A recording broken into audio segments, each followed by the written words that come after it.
Scheduling visits in KettleiQ. In this short training, I'll show you how to plan visits and tasks ahead on your calendar and how everything you add here also lands on my day. Let's take a look. You'll find this under CRM Calendar from your dashboard. Use Calendar to schedule visits and tasks ahead of time so nothing gets forgotten.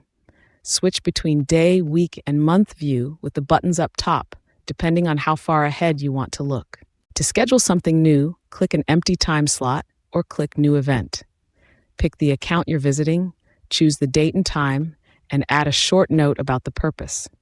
Click Save, and I'll drop it into that slot. Anything you schedule here also shows up on my day the date it's due, so you don't have to check two places. Sales work orders and follow-ups land here automatically when they're assigned to you. To reschedule, click the event and drag it to a new time, or open it and change the date directly. Plans change and a visit gets canceled, open the event and click Delete. The slot frees right up.